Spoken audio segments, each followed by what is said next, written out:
président du Conseil national pour la sauvegarde de la patrie, le général Tchani, ainsi qu'à l'ensemble du peuple frère du Niger. Nous remercions tous pour cet accueil très chaleureux et très convivial.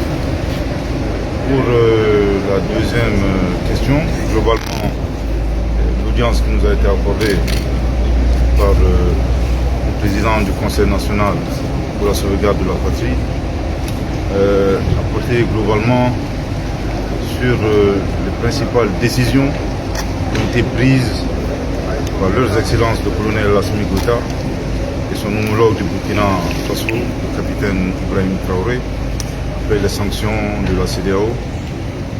Décision mentionnée dans le communiqué conjoint du 31 juillet 2023, notamment la solidarité très forte à l'endroit du peuple nigérien, avec lequel nous partageons à la fois l'histoire et la géographie. Également le refus catégorique pour le Mali ainsi que le Burkina Faso d'exécuter ces sanctions illégales, illégitimes et inhumaines prises contre le peuple nigérien.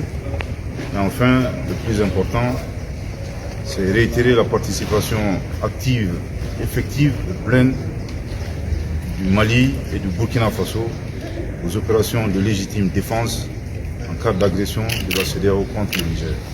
Je tiens ici à le préciser que toute intervention militaire contre la souveraineté d'un pays et sans le consentement de ses autorités ne représente autre chose qu'une agression. Bien entendu, agression que le Burkina Faso et le Mali rejettent catégoriquement. Nous avons réitéré, bien entendu, la décision du président Goïta, du président Traoré, de participer pleinement aux opérations de légitime défense aux côtés des forces de défense et de sécurité du Niger.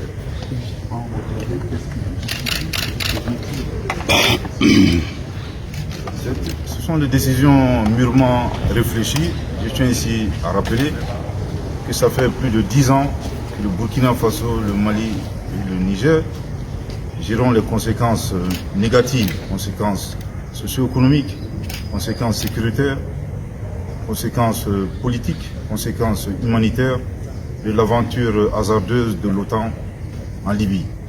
Bien entendu, se pose la question, si ça nous a pris 10 ans, accepter encore une autre aventure de la même nature au Niger nous prendrait combien d'années?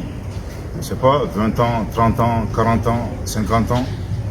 Une chose est sûre, le président Goïta et le président Traoré ont clairement dit non, non et non. Nous n'accepterons pas d'intervention militaire au Niger.